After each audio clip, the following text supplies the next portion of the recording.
আসসালামু আলাইকুম, সবাইকে শুভেচ্ছা জানাচ্ছি। মাসুম মাহবুব দেখছেন ওপেন দ্য ইউটিউব চ্যানেল এবং মাসুম মাহবুব ফেসবুক পেজ। কুষ্টিয়া থেকে দেলোয়ার হোসেন ৫ বছর ধরে আপনার ভিডিও দেখছি। ওকে, থ্যাংক ইউ ভাই। কুষ্টিয়া কোথায় বাড়ি? বলেন। আমি তো কুষ্টিয়ার মানুষ। বাড়ি কুষ্টিয়া এরকম না, জন্ম কুষ্টিয়াতে আমার। বড় হয়েছি কুষ্টিয়াতে। Love from London. লন্ডন থেকে দেখছেন এক ভাই, হ্যাঁ? ওকে, আপনারা কি শুনতে এবং দেখতে পাচ্ছেন? সাউন্ড একদম ঠিক আছে? আমাকে একটু কমেন্ট করেন যে সাউন্ড আজকে ঠিক আছে কিনা। খুলনা থেকে, ওকে। আজিমপুর, ঢাকা থেকে জেবুন্নেসা। দর্শক, আজকের সবচেয়ে বড় গুরুত্বপূর্ণ খবর, ওকে। মার্কিন প্রেসিডেন্ট ডোনাল্ড ট্রাম্প ইরানকে নিউক্লিয়ার হামলার হুমকি দিয়েছে। কি বলেছেন? শেষ পর্যন্ত ইরানকে ধ্বংস হওয়ার পথে। আর ইরানের একটি অফিসিয়াল স্টেটমেন্ট না পেলেও কিছু আনঅফিসিয়াল স্টেটমেন্ট এসছে এরকম। কি হয়েছিল রাতে ইরানের সাথে আমেরিকার? ইরান একটা বড় বিপদ থেকে কি করে বেঁচে গেছে? মার্কিন যুক্তরাষ্ট্র ইরানকে আলোচনার নাম করে সামনে দৃশ্যপটে দেখাচ্ছে একটা, আর আড়ালে করছে আরেকটা। গভীর রাতে, অর্থাৎ রাত 12টা থেকে 1টার মধ্যে মার্কিন যুক্তরাষ্ট্রের 4টি ডিস্ট্রয়ার, ওয়ারশিপ, যুদ্ধ জাহাজ হরমুজে প্রবেশ করে। টার্গেট হঠাৎ করে ইরানকে আক্রমণ করে হরমুজ প্রণালী দখল করবে। ইরানের 3টি পয়েন্টে সিরিজ বড় রকম হামলা করে, স্ট্রাইক চালায় আমেরিকা। বন্দর আব্বাস, হরমুজ প্রণালী এবং আরেকটি জায়গায়। ইরান তার হাত ট্রিগারে নিয়ে বসেছিল, কারণ ইরান আমেরিকার সম্পর্কে সবচেয়ে বেশি অবগত। যদি বলা হয় আমেরিকাকে হারে হারে চেনে কে, একটি দেশের নাম যদি বলতে হয় সেটার নাম ইরান।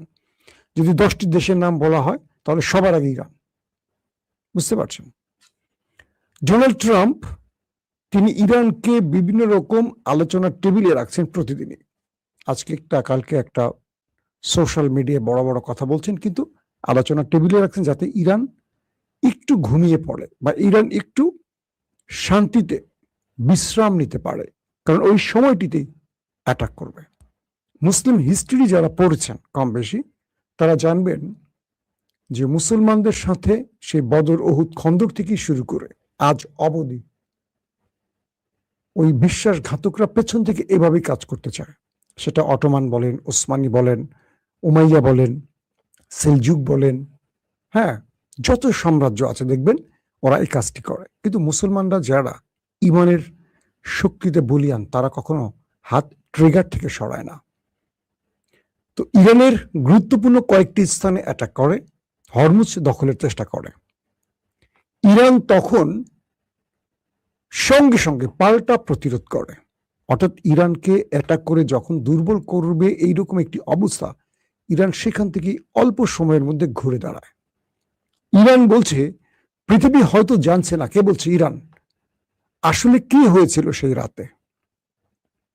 ইরান বলছে রাত 1টা থেকে ভোর 6টা পর্যন্ত আমেরিকার সাথে ইরান লড়াই করেছে। রাত 1টা থেকে ভোর 6টা পর্যন্ত, এই গভীর রাতে এবং রাত থেকে ভোর হয়ে যায়, আমেরিকার প্রত্যেকটি অ্যাটাককে মোকাবেলা করে পাল্টা অ্যাটাক ইরান করেছে। শেষ পর্যন্ত মার্কিন যুদ্ধ জাহাজে যখন আগুন ধরে যায়, তখন সেখান থেকে মার্কিন নেভি পালিয়ে যায়। অর্থাৎ ইরানের বড় ক্ষতির হাত থেকে ইরান নিজেকে রক্ষা করতে পেরেছে। এরপর ইরান বলছে যে আমাদেরকে ওরা আলোচনার টেবিলে ডাকে, আবার নীরবে বিশ্বাসঘাতকের মতো পেছন থেকে ছুরি মারতে চায়। এরপর ট্রাম্প বুঝতে পারছেন যে না, ইরানকে আর দুর্বল করা যাবে না। একদিকে ইসরায়েল, আরব আমিরাত সহ কয়েকটি দেশের চাপ আছে ইরানের, যে কোনোভাবে ইরানকে দুর্বল করতে হবে, নতুবা ইরান আমেরিকাকে অ্যাটাক করে বা এই লম্বা যুদ্ধ চালিয়ে যে শক্তি সঞ্চয় করেছে এবং আমেরিকাকে যেভাবে চোখে চোখ রেখে কথা বলছে, উল্টো আমেরিকা অপেক্ষায় থাকে ইরান কবে তার রেড ফোনে ফোনটা করবে। আমেরিকার প্রেসিডেন্ট ডোনাল্ড ট্রাম্প তার প্রতিনিধিকে কোট টাইট শুট পরিয়ে রেডি করে বসে রাখেন ইরান কখন ডাকবে। তার মানে সবকিছু ইরানের উপর ডিপেন্ড করছে, আমেরিকার উপর ডিপেন্ড করছে না। ধরেন একটা বাংলাদেশ দিয়ে উদাহরণ দিই, বাংলাদেশে যদি কখনো আমেরিকা একজন ছোট্ট আন্ডার সেক্রেটারি, মামুলি একজন সহকারী সচিব হোক, উপসচিব হোক কিংবা যুগ্ম সচিব একটা টেলিফোন করে বলে আমরা বাংলাদেশে অমুক দলের ক্ষমতা দেখতে চাই না, পরের দিনে দেখবে সেনাকু হয়ে গেছে। অর্থাৎ আমেরিকার এত মামুলি একজন কর্তা যদি ফোন করে, বাংলাদেশে 111 ঘটে যায়, বাংলাদেশে বহু কিছু ঘটে যায়। আমেরিকাতে একটি সাইফারের ঘটনা, একটি রাষ্ট্রীয় চিঠির ঘটনায় আপনারা দেখেছেন একজন আন্ডার সেক্রেটারি, একজন মামুলি সেক্রেটারি, তার এক ধমকিতে ইমরান খানের মসনদ পড়ে গেছে। কামার জাভেদ বাজওয়া দখল করে ফেলেছে মসনদ, সেখানে পিডিএম কে বসিয়েছে একটা ষড়যন্ত্রের মাধ্যমে। কিন্তু ইরান কি হচ্ছে, যেখানে ট্রাম্প প্রতিদিন একটা করে ধমক দিচ্ছে, ধ্বংস করে ফেলবো, মানচিত্র থেকে মুছে ফেলবো, হ্যাঁ পাথরের যুগে পাঠিয়ে দেব, পুরো রেজিম শেষ করে ফেলবো, নানান রকম হুমকি দিচ্ছে, কিন্তু ইরান তোয়াক্কাই করছে না, পাত্তাই দিচ্ছে না ট্রাম্পকে, একেবারে ডাইরেক্ট বলছে যে পাত্তাই দিচ্ছে না। তো যখনই এই লড়াইটা ইরান পুরোপুরি আমেরিকাকে পরাজিত করে ফেলেছে, রাত 1টা থেকে ভোর 6টা পর্যন্ত এই লড়াইটা, তখন আমেরিকা সত্যিকার অর্থে বুঝে গেছে ইরানকে আর হারানো যাবে না। ইরান তার শক্তিমত্তা বা প্রজ্ঞা বা তার কৌশল আমেরিকাকে পরাজিত করার মতো সক্ষমতা রাখে। ইরানের হয়তো আমেরিকার মতো আধুনিক অস্ত্র নেই, F-35 নেই, প্যাট্রিয়ট নেই, থার্ড নেই, কিন্তু ইরানের কৌশলে এখন পর্যন্ত ইরানকে আমেরিকার বিরুদ্ধে বিজেতা হিসেবে দাঁড় করিয়ে রেখেছে, বিজয়ের আসনে বসিয়ে রেখেছে। আমি বলছি না, এটা পৃথিবী বিখ্যাত বড় বড় গবেষকরা বলছেন। এখন এরপর কি হয়েছে আসেন আমরা সেই দিকে যাই। এই লড়াইতে ইরান আমেরিকার 4টি জাহাজ ক্ষতিগ্রস্ত করেছে, আগুন ধরে গেছে, যদিও আমেরিকা স্বীকার করছে না, কিন্তু ইরান সেটা প্রমাণ দিয়েছে। নাম্বার 2, বলা হচ্ছে যে ইরান এই সময় 8টি ক্রুজ মিসাইল ব্যবহার করেছে এবং 14টির অধিক ড্রোন ব্যবহার করেছে। আর আমেরিকা 3টি শহরে ভয়াবহ বিস্ফোরণ ঘটিয়েছে। এবং বলা হচ্ছে যে যদি এই লড়াইতে ইরান হেরে যেত, তাহলে ওই রাতে ইরানের রেজিম চেঞ্জ হয়ে যেত এবং হরমুজ প্রণালী দখলে নিয়ে পুরো ইরানকে ভাঁজ করে ফেলতো কাগজের মতো ইরান। কিন্তু ওরা সফল হতে পারেনি বলে ইরান এখনো বীরত্বের আসনে বা বিজেতার আসনে বসে আছে। আসেন 2 নম্বর খবর। আজকে ডোনাল্ড ট্রাম্প নতুন করে আবারও হুমকি দিয়েছে ইরানকে। যখন ট্রাম্প বুঝতে পারলেন যে তিনি আর পারছেন না ইরানের সাথে, বা ইরান কোনোভাবেই তার কৌশলে ধরা খাচ্ছে না বা তার ফাঁদে পা দিচ্ছে না, ইরান এমন এক অবস্থায় আছে যে মার্কিনীদের প্রত্যেকটি ফাঁদ বুঝতে পারছে এবং তাদের ষড়যন্ত্র টেক্কা দিয়ে, ওভারটেক্কা দিয়ে পার করে নিজেরা দাঁড়িয়ে আছে, উল্টো আমেরিকাকে বিপদে ফেলছে বিভিন্ন কৌশলে। তো ট্রাম্প এবার ইরানকে অ্যাটম বোমা হামলা হুমকি দিয়েছে। আমেরিকার প্রেসিডেন্ট ডোনাল্ড ট্রাম্প বলছে ইরানকে এবার অন্য এক চমক দেখানো হবে, অন্য এক চমক দেখানো হবে, যে চমকে ইরান ধূলিসাৎ হয়ে যাবে। তিনি নিউক্লিয়ার অ্যাটাকের হুমকি দিয়ে বসলেন সরাসরি ইরানকে। ইরান বলছে, মিস্টার প্রেসিডেন্ট ট্রাম্প, আপনার যা খুশি করতে পারেন, আপনার এমন ধমকে ইরান তার জায়গা থেকে একচুল নড়বে না। আমরা যে শর্তগুলো আপনাদের দিয়েছি, এই শর্ত থেকে আমরা সরব না। আপনার সাথে আমাদের সব রকম আলোচনা হবে, বাট নিউক্লিয়ার ইস্যুতে আমরা সিদ্ধান্ত পরিবর্তন করব না। ওই যে বললাম, মুস্তফা খামেনি তার বাবার মতো লম্বা সময় ক্ষমতায় ছিলেন না।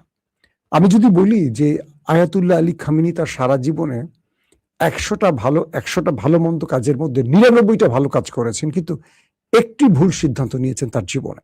আর সেটা কি? তিনি ইরানে ফতোয়া দিয়ে নিউক্লিয়ারকে হারাম ঘোষণা করেছেন। কেন? এই নিউক্লিয়ার মানব ধ্বংসী বা মানব বিধ্বংসী একটি বোমা, পারমাণবিক বোমা, যেটা লক্ষ লক্ষ মানুষকে একসঙ্গে ধ্বংস করে ফেলে। তাই ইরানের মধ্যে তিনি এটাকে মাসালা দিয়ে হারাম ঘোষণা করেছিলেন, যে কারণে ইরান কখনো নিউক্লিয়ার তৈরি করেনি।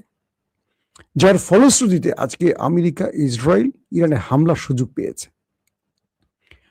তারই ছেলে মুস্তফা খামেনি তিনি এসেই বলেছেন যে আজকে যদি আমাদের নিউক্লিয়ার থাকতো তাহলে আমেরিকা বা ইসরায়েল আমাদের হামলার সুযোগ পেত না। যেমন উত্তর কোরিয়ার সাথে এত উত্তপ্ত বাক্য বিনিময় হয় আমেরিকার, কিন্তু উত্তর কোরিয়া একটা টোকাও মারে না আমেরিকা, কারণ তার কাছে লং রেঞ্জ মিসাইল আছে, তার কাছে পারমাণবিক আছে, হরেক রকমের মিসাইল আছে এবং হরেক ওয়ারহেড আছে, পাশাপাশি নিউক্লিয়ার আছে। এক নিউক্লিয়ারের জন্য উত্তর কোরিয়ার সাথে কখনো পাঙ্গা নেয় না।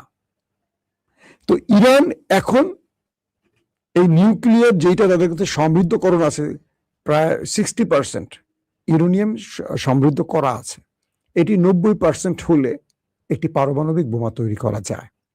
তো বিশেষজ্ঞরা বলছেন যে ইরান এই যুদ্ধের মধ্যেই তার আন্ডারগ্রাউন্ডে বসে হয়তোবা নিউক্লিয়ার তৈরির চূড়ান্ত সিদ্ধান্তে আছে।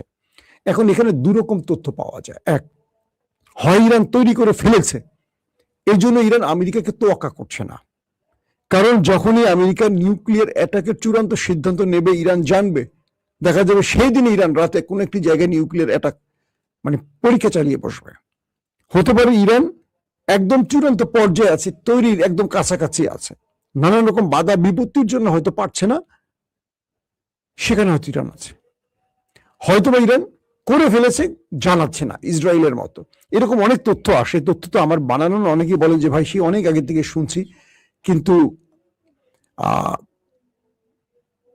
কই দেখছি না তো। ইসরায়েল যে পারমাণবিক শক্তির মালিক আমরা সবাই জানি, কিন্তু ইসরায়েল বলে, অ্যাডমিট করে। Anything wrong? তো এই অবস্থার মধ্যে ভাই ভারত বাংলাদেশের উপর দিয়ে মিসাইল ছুড়েছে 8-5-26। হ্যাঁ, এটা নিয়ে আজকে আমি খবর দিয়েছি, আপনারা দেখেছেন কিনা একটু ভালো করে চেক করবেন। দুপুরের দিকে আমি একটি খবর দিয়েছি, আপনারা হয়তো মিস করেছেন। তো এই পর্যায়ে এসে মার্কিন প্রেসিডেন্ট বুঝতে পারছেন যে ইরানকে আর কোনো কিছুতে মোকাবেলা করা যাবে না। 40 দিনের যুদ্ধে ইরানকে পরাজিত করা যায়নি, রেজিম চেঞ্জের চেষ্টায় ব্যর্থ হয়েছে। ইরানকে এই পর্যন্ত সিরিজ ডেডলাইন দিয়েও ইরান পাত্তা দেয়নি, হরমুজ প্রণালীতে ব্লকেট তৈরি করেও ইরানকে পরাজিত করা যায়নি। সব রকম চেষ্টার পর যখন আমেরিকা ব্যর্থ হলো, আমেরিকার হাতে একটি কার্ড আছে, নিউক্লিয়ার অ্যাটাক। কারণ কয়েক মাস পরে মার্কিন যুক্তরাষ্ট্রের মধ্যবর্তী নির্বাচন, আর ট্রাম্পের জনপ্রিয়তা 30-35% আছে এই মুহূর্তে। তো ট্রাম্প ফেস সেভিং শুধু নয়, একটি বিজয় ছাড়া আগামী নির্বাচনে জনগণের কাছে দাঁড়াতেই পারবে না। স্বয়ং তার দল রিপাবলিকান শিবিরে তার জনপ্রিয়তা 35%-32% এসে দাঁড়িয়েছে। এখন ট্রাম্প এই একটা অবস্থায় আছে। পাশাপাশি ট্রাম্পের মূল পরিকল্পনাটা কি? ইসরায়েল বারবারই চাপ দিচ্ছে ট্রাম্পকে, একটা নিউক্লিয়ার অ্যাটাক করে বসেন, একটা নিউক্লিয়ার অ্যাটাক করেন। অর্থাৎ ইসরায়েল প্রতি মুহূর্তে আমেরিকাকে চাপ দিচ্ছেন। ইসরায়েল আমেরিকাকে নতুন যে বুদ্ধিটা দিয়েছে সেটা হলো, আপনি ইরানের মধ্যে একটা বড় অ্যাটাক করেন, নিউক্লিয়ার অ্যাটাক চালান, পুরো ইরানিরা রাস্তায় নেমে আসবে। এই সময়টাতেই সরকার বিরোধীরা রাস্তায় নেমে আসবে এবং ইরানের রেজিম চেঞ্জ ঘটানোর জন্য তারা কাজ শুরু করবে। কিন্তু মার্কিন গোয়েন্দা বাহিনীগুলোর যে তথ্য, সেই তথ্য মতে যারা বিগত সময় ইরানের এই খামেনি সরকার বা এই রেজিম পরিবর্তনে মাঠে নেমেছিলেন, শত শত মানুষ মারা গেছে। আপনাদের মনে আছে, আইন শৃঙ্খলা বাহিনীর উপর অস্ত্র তুলেছিলেন এই বিক্ষোভকারীরা, যেটা ইরানে খুব একটা হয়নি, কারণ এই কাজটি সিআইএ এবং মোসাদ করিয়েছিল, জানেন আপনারা। কিন্তু এখন এই মুহূর্তে পুরো ইরান ঐক্যবদ্ধ হয়ে গেছে। কেউ আমেরিকা ইসরায়েলের ডাকে রেজিম চেঞ্জে নামছে না। ইসরায়েলের নেতানিয়াহু বারবারই বলছেন, হে ইরানিরা ঘুমিয়ে আছে কেন, নামো, তোমাদের জন্য আমরা লড়াই করছি, তোমরা সড়কে নামো, রেজিম চেঞ্জের জন্য তোমরা তোমাদের লড়াইটা করো। কেউ নামছে না, কারণ পুরো ইরানিরা বুঝতে পেরেছে এরা বর্গী হয়ে এসছে, এরা ইরানের সম্পদ লুট করতে এসছে, ইরানকে ধ্বংস করতে আসছে। এরা সরকার শুধু পরিবর্তন না, একটা নতজানু ইরান তৈরি করতে চায়, যারা মার্কিন যুক্তরাষ্ট্রের পাপেট হয়ে থাকবে আরব রাষ্ট্রের মতো।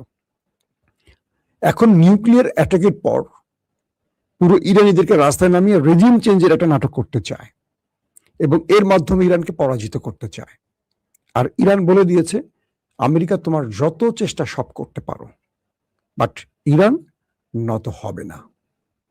ইরান তার বিজয়কে হাতছাড়া করতে দেবে না। ইরান তার শক্তিমত্তা থাকা অবস্থা, অর্থাৎ যতদিন সে পারবে লড়াই করতে, সে শত্রুর সাথে আপোষ করতে রাজি নয়। এটি ইরান। আল্লাহ হাফিজ।